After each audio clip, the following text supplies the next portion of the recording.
کہ ان کے پاس یہ ایک سنگل لارجسٹ گروپ ہے ایوان کا، لیکن اکثریت میں نہیں ہے اگر سارے لوگ مل کر حکومت بنائیں. لیکن میاں نواز شریف صاحب فرما رہے تھے کہ نہیں، جب ان کو وہ لارجسٹ گروپ ہے تو اخلاقی طور پر ہمیں اس کا راستہ نہیں روکنا چاہیے. اب میں آپ حضرات کی علم میں لانا چاہتا ہوں کہ میرے رد عمل کو کنٹرول کرنے کے لیے ایک بڑا موقر وفد میرے پاس پہنچا، مجھے اس بات پر آمادہ کرنے کے لیے کہ آپ سخت موقف چھوڑ دیں، آپ نرم موقف کی طرف چلے جائیں، اعتدال کی طرف چلے جائیں. لیکن جب وہ مجھے مطمئن نہیں کر سکے تو انہوں نے پہلے میرے موقف کی تائید کی، اور جب انہوں نے خود اس بات کا اظہار کیا کہ ہم نے یہ صوبہ اس لیے ان کے حوالے کیا ہے، یہ نہیں کہ قوم نے منتخب کیا ہے، ہم نے یہ صوبہ اس لیے ان کے حوالے کیا ہے کہ پشتون بیلٹ میں مذہب کی جڑیں گہری ہیں، اور مذہب کی ان گہری جڑوں کو اکھاڑنے کے لیے اس سے بہتر مناسب آدمی ہمارے پاس اور نہیں تھا. اور ہم نے این جی اوز کے ذریعے سے 15 سال محنت کی ہے ایسی فضا بنانے کے لیے. آپ بتائیں جی ہم کہاں کھڑے ہیں جی؟ پاکستان میں، پاکستان کے لوگ مسلمان ہیں، یہاں ایک بڑا مضبوط قسم کا مذہبی فکر کا طبقہ موجود ہے، وہ بھی پاکستانی ہیں، ان کی بھی احساسات ہیں. اگر ہم ان کے کاز کی بات کرتے ہیں تو جلدی سے کہہ دیا جاتا ہے مولوی صاحب پھر مذہبی کارڈ استعمال کر رہا ہے. اگر ایک قوم پرست اپنی قومیت کا کارڈ استعمال کر سکتا ہے تو میں بھی پھر مذہب کا کارڈ استعمال کر سکتا ہوں، یہ میرا حق بنتا ہے. مجھے کوئی شرمندگی نہیں اس کے اوپر، میں پاکستانی ہوں، آئین میں جس چیز کو تحفظ حاصل ہے، اور جب اس کو خطرہ ہوگا تو اگر جمہوریت کو خطرہ ہے اور میں فرنٹ لائن پہ لڑتا ہوں تو پھر اگر اسلام کو خطرہ ہوگا تو فرنٹ لائن پہ لڑیں گے. اس پر کسی کو آر نہ دلایا جائے. تو اس حوالے سے صورتحال یہ ہے، ہم نے آپ کے ساتھ مل کر متفقہ موقف لیا ہے کہ ہمیں شریعت چاہیے لیکن بندوق کے زور سے نہیں. آپ کے ساتھ کھڑے، آئین کے ساتھ کھڑے، پارلیمنٹ کے ساتھ کھڑے. لیکن مجھے بتایا جائے کہ آج جو اس پارلیمنٹ میں قانون سازی ہو رہی ہے یہ بندوق کے زور سے نہیں ہو رہی.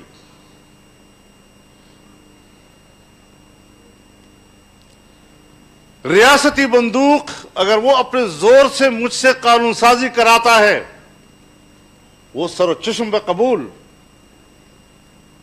لیکن اگر قوم کا کوئی فرد چاہتا ہے تو ہم اس کو غدار اور دشمن اور فلاں فلاں کہیں. ہم آپ کے ساتھ ہیں اس معاملے میں. ہمارا نظریہ یہی ہے کہ ہم جمہوری راستے سے محنت کریں، لیکن جمہوری راستوں سے سن 73 سے لے کر آج تک کیا ملا ہے قوم کو؟ ابھی تک شکوے تو موجود ہیں، لیکن حالات، ملک کہاں کھڑا ہے، ادارے کہاں کھڑے ہیں، ہماری کمزوریاں ہم نظر انداز کرتے چلے آ رہے ہیں. چلو ٹھیک ہے، آگے دیکھتے ہیں، آگے چلتے ہیں. ہمارے ملک کا جمہوری نظام بھی اس وقت مکمل طور پر پابجولاں ہے. پھر یہ کہنا کہ جی دھاندلی کے لیے کمیٹی بنائی جائے اور کمیٹی اس بات کو تلاش کرے کہ دھاندلی ہوئی ہے یا نہیں ہوئی، تحقیقات کرائی جائے. آپ حضرات نے ابتدا میں اس پر آمادگی ظاہر کی ہے، لیکن میں نے اول دن سے کہا ہے کہ ہم اس دھاندلی کے لیے کسی تفتیش و تحقیق کے روادار نہیں ہیں. یہ ایسا ہی ہے جیسے نصف النہار پر سورج کھڑا ہو اور ہمیں کوئی کہے ثابت کرو کہ سورج ہے. یہ اس طرح کی دھاندلی ہے. لہذا اس کے لیے کمیٹیوں میں جانا تفتیش و تحقیق کے لیے، اور وہ پھر بھی نہیں کر رہے. آپ کا کمزور موقف ہونے کے باوجود وہ اس طرف نہیں آ رہے. یہ ساری چیزیں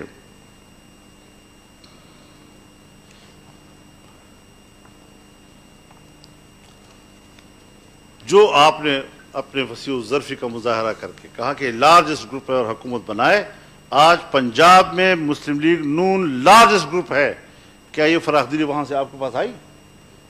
کیا انہوں نے آپ کو وہاں حکومت بنانے کا موقع دیا؟ جس طرح پیپلز پارٹی نے سندھ میں کہ ہم تو وہاں حکومت بنا رہے ہیں تو ہمیں حلف سے مت روکیں، تو مسلم لیگ نے بھی یہی کہا تھا کہ ہمیں حلف سے مت روکیں، ہم پنجاب میں حکومت بنا رہے ہیں. تو کیا جواب ملا آپ کو وہاں پر؟ یہ باتیں میں صرف اس لیے عرض کر رہا ہوں، شاید جذبات کو ٹھیس بھی پہنچے ان چیزوں سے کہ فضل الرحمان کیا پرانی باتیں دوبارہ کر رہا ہے، لیکن صرف یاد دلانے کے لیے کہ ہم بہت کچھ کھو چکے ہیں. آج اگر ہم نے فیصلے کرنے ہیں تو پھر بھرپور فیصلے کرنے ہیں. اگر ہم نے کوئی ڈھیلے ڈالے فیصلے کیے، روایتی قسم کے فیصلے کیے، ابھی مارچ آ رہا ہے، اگر مارچ میں سینٹ کا الیکشن ہو جاتا ہے تو پارلیمنٹ کا ایک حصہ ان جعلی لوگوں کے ہاتھ میں آ جائے گا.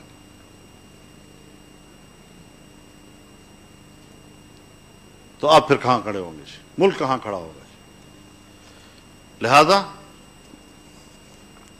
ہم بڑی صراحت کے ساتھ کہنا چاہتے ہیں کہ آج ہی فیصلہ کریں کہ ہم اسمبلیوں سے مستعفی ہوں گے.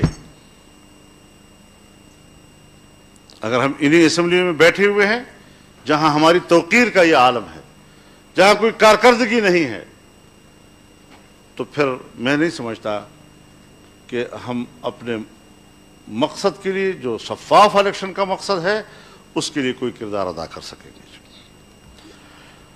اگر ہم نے سول سپرمیسی کے لیے کوئی ٹھوس اقدامات کرنے ہیں تو پھر آپ آئیں عوام کے صفوں میں جانے کے لیے، تاجر برادری کے پاس جائیں، وکلاء کے پاس جائیں، اساتذہ کے پاس جائیں، ڈاکٹرز کے پاس جائیں، مزدور کے پاس جائیں، کسان کے پاس جائیں، صنعت کار کے پاس جائیں، اور ان کو کہیں آئیں ہم اکٹھے بیٹھتے ہیں اور اکٹھے لڑیں گے. ان کو انوالو کرنا ہے پھر ہم نے، اور بڑی قوت کے ساتھ ہمیں ان کو اپنے صفوں میں لانا ہوگا.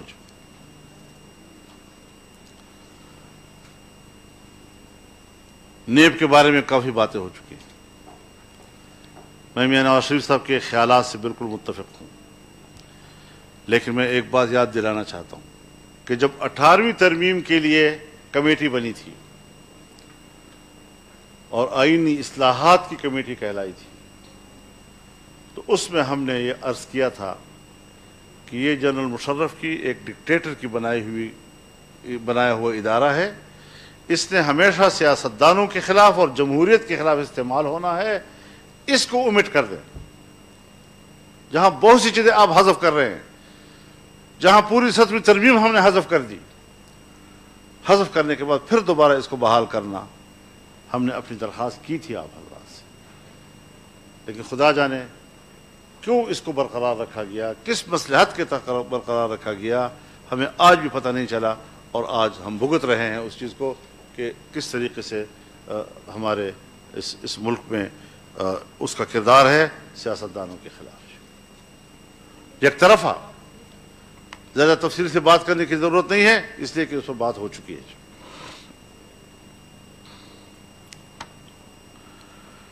آج آپ اپنی پوری نظام کو دیکھیں. اسمبلی جعلی، آپ کا وزیر اعظم جعلی، سینٹ چیئرمین کے خلاف جو عدم اعتماد ہوا اور وہاں جو کچھ ہوا، میری زبان میں آج چیئرمین سینٹ جعلی. پرسوں ترسوں جو قومی مشترکہ اجلاس میں اقلیت کو اکثریت کہا گیا، شاید وہاں کے ملازمین کو بھی گنا ہوگا انہوں نے اس میں، اور شور شرابہ کے باوجود اس پر بھی ہمیں طے کرنا چاہیے کہ یہ جو گنتی ہوئی ہے یہ غلط ہے، اور پارلیمنٹ کی اکثریت کو اقلیت بنا دیا اور اقلیت کو اکثریت بنا کر پیش کر دیا اور کہا کہ بل پاس ہو گیا. تو اب تو قومی اسمبلی کا اسپیکر بھی مجھے جعلی لگتا ہے.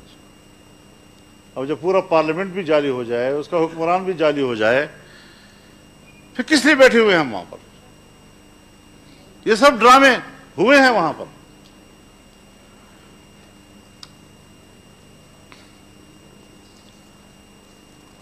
اور آج جو FATF کے ذریعے سے قانون سازی ہو رہی ہے، یہ یہاں اب رکے گی نہیں. آپ کی ایٹمی صلاحیت کے خلاف بھی قرارداد آئے گی اور دباؤ آئے گا ایک دن آپ کے اوپر. اب آپ پھنس چکے ہیں، اب اس سے نکلنے کے لیے مضبوط فیصلے کرنے ہوں گے. ڈی نیوکلرائزیشن جو ہے اس کے آپ انتظار کریں گے. آپ تو اس نازک صورتحال سے کہ ہم اپنی عیاشیوں کے لیے پاکستان کو زندہ رکھنا چاہیں جتنے بھی ہم غلام بن جائیں، لیکن ہماری عیاشیاں زندہ رہیں، تو یہ تو کوئی زندگی نہیں ہے. پاکستان اول ہے ہمارے لیے، اس کی بقا اول ہے ہمارے لیے، باعزت بقا اس کے اول ہے ہمارے لیے. اور وہاں پر جو آئین ہے، آئین کے مطابق ہمارا نظام چلنا چاہیے. کبھی تجاویز آ جاتی ہیں صدارتی نظام. ہم نے آئینی اصلاحات کمیٹی میں اس بات پر اتفاق کیا تھا کہ آئین کے بنیادی ڈھانچے کا تعین کیا جائے، اور ہم نے 4 پلرز اس کے بتائے تھے اور اس پر اتفاق ہوا تھا: اسلام، جمہوریت، وفاقی طرز حکومت، پارلیمانی نظام. اگر ایک ستون بھی گرتا ہے، آئین گر جاتا ہے، اور آپ کو ایک آئین ساز اسمبلی دے کر نیا آئین دینا ہوگا. آپ مجھے بتائیں کہ پاکستان اس کا متحمل ہے کہ ہم اثر نو نئے آئین پہ بات کریں؟ 70 سالوں میں جو چیزیں طے شدہ ہیں وہ دوبارہ ری اوپن ہو جائیں؟ کیا ہم متحمل ہیں اس کے؟ تو ان حوالوں سے بھی ہمیں اپنے مضبوط موقف کی طرف جانا ہوگا. اور حالت تو ہماری یہ ہے کہ ہم ملینز اجتماعات کرتے ہیں، لیکن میڈیا کو اتنا کمزور کر دیا گیا ہے، اتنا مقید کر دیا گیا ہے کہ وہ ہمارے لاکھوں کے اجتماعات اور ہمارے تقریریں جو ہیں وہ اپنے چینلوں پہ دکھانے کے قابل نہیں رہے. ان کو روکا جاتا ہے باقاعدہ، اور وہ رک جاتے ہیں. ہمیں میڈیا سے شکوہ اپنی جگہ پر، لیکن ہمیں میڈیا کی مظلومیت کو بھی سامنے رکھنا چاہیے، اور ان کی آزادی کے لیے بھی ہمیں ایک مضبوط موقف لینا چاہیے.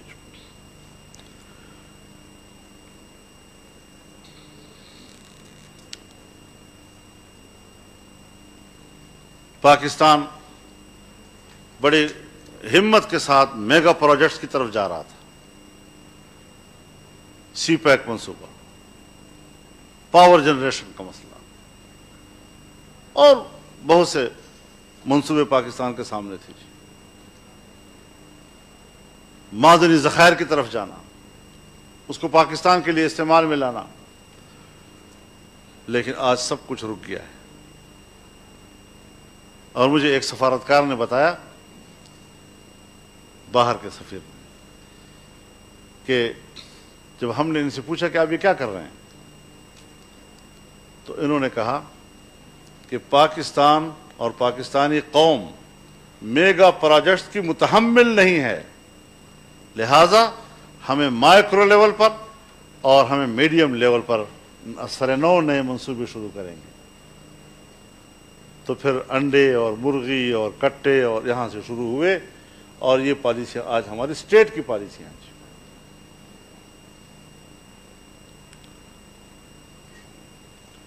یہ ایسا موضوع ہے جی کہ اس پر آپ مجھ سے زیادہ بہتر جانتے ہیں. ہمیں یہ چیزیں دیکھنی ہوں گی کہ اگر آج کی ایک غیر آئینی حکومت دنیا کے کسی بھی ملک کے ساتھ یا بین الاقوامی کسی ادارے کے ساتھ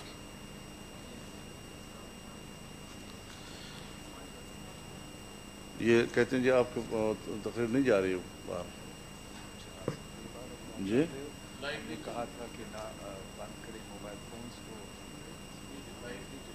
چاہتے ہو کہ یہ باہر لائیو چلے، بات نہ ہو. میرا تو خیال ہے کہ ہماری آج کی کانفرنس پبلک ہونی چاہیے تھی. ہمیں آفس میں طے کرنا ہے، اس کے بعد پریس کانفرنس میں دنیا صاحب کا مسئلہ اس کے بعد جو آپ طے کریں گے ہم سب پریس کانفرنس کریں، اس میں صاف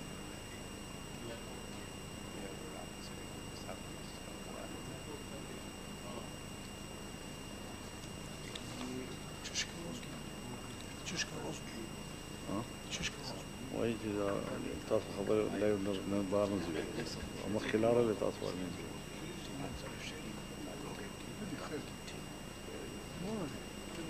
خالق التليفون استغفركم.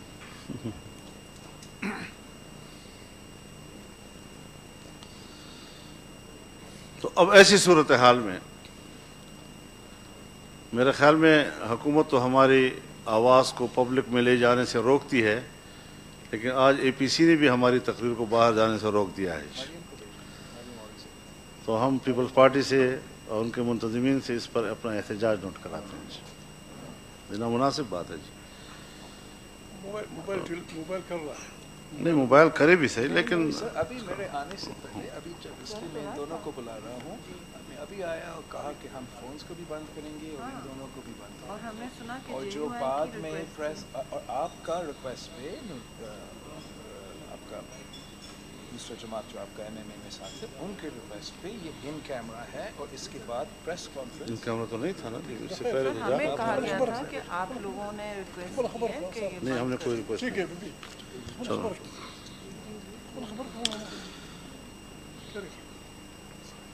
اب بنیادی بات یہ ہے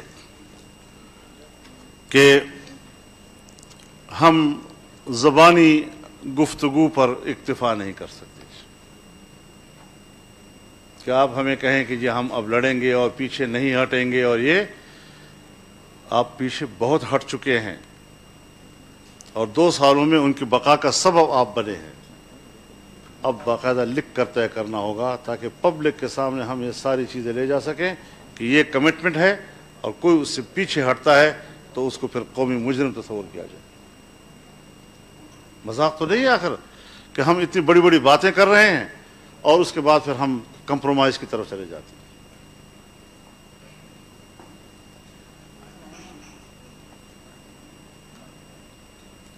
ٹی وی پہ نہیں چل رہا ہے، سوشل میڈیا پہ آپ لائیو ہمارا تو لائیو اگر آپ چاہتے ہو ٹھیک کہ ہے، یہ ٹھیک ہے، ہمارا کیمراز آپ کو سوشل میڈیا پہ لائیو کریں، صحیح ہے. لیکن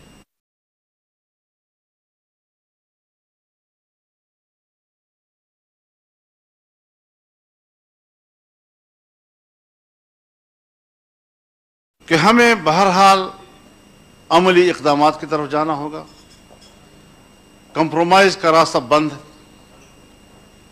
آپ ہماری تحریک کو ایک سیاسی مہمیز تو لگا دیتے ہیں، لیکن جب ہم آگے بڑھتے ہیں تو پھر اس کے بعد ہمارے مصلحتیں سامنے آ جاتی ہیں، اور یہ رویے جو ہیں اگر اپوزیشن کی جماعتوں کی طرف سے بھی برقرار رہتی ہیں تو میں نہیں سمجھتا کہ ہم ایک دوسرے پر اعتماد کر کے کوئی تحریک چلا سکیں گے. اعتماد کے لیے بھی ہمیں مؤثر باتیں کرنی ہوں گی. ہمیں ایک تجدید عہد کرنا ہوگا. ہمیں حلف اٹھا کر یہاں سے نکلنا ہوگا. ہمیں ایک تحریری میثاق یہاں لکھنی ہوگی. اگر ہم چاہتے ہیں ہمارا ایک باقاعدہ تنظیمی ڈھانچہ ہونا چاہیے. ہمارے اس اپوزیشن کا باقاعدہ ایک نام ہونا چاہیے. ہمیں ہر طرح کے سرکاری تقریبات کا بائیکاٹ کر لینا چاہیے، چاہے کتنے بھی بڑے ملک کا سپر پاور کا مہمان یہاں آئے. ہماری روایات یہ ہیں کہ ہم ان تقریبات میں چلے جاتے ہیں، لیکن ہمیں ان کو میسج دینا ہوگا کہ ہم اس کو نمائندہ حکومت ہی نہیں سمجھتے جو آپ کی میزبانی کر رہی ہے، لہذا ہم یہ آپ کو میسج دینا چاہتے ہیں کہ ہم آپ کی اس تقریب میں شریک نہیں ہو رہے ہیں. پارلیمنٹ میں قانون سازی کے عمل سے مکمل لا تعلق ہونے کا اعلان کرنا ہوگا. غیر منتخب اور غیر آئینی حکومت کے تمام بین الاقوامی معاہدات سے لا تعلقی کا اعلان کرنا ہوگا. آئندہ کوئی بھی حکومت بنی تو اس کی پابند نہیں ہوگی. یہ گورنمنٹ ہی نہیں ہے.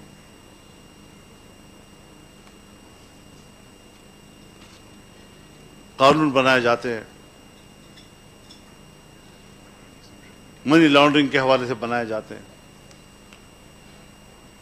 کیا آپ کو پتہ نہیں ہے سب حضرات کو کہ کالا دھن ہو یا غیر قانونی ترسیلات زر، خفیہ اداروں کا اصل بجٹ ہی وہی ہوا تھا. تو پھر جب ہم کہتے ہیں کہ پیسہ دہشت گردوں کے پاس جاتا ہے تو تو میرے خیال میں اس پیسے کا بھی راستہ بند ہونا چاہیے جو ریاستی دہشت گردی کے خلاف جاتا ہے، کیا حق میں چلا جاتا ہے.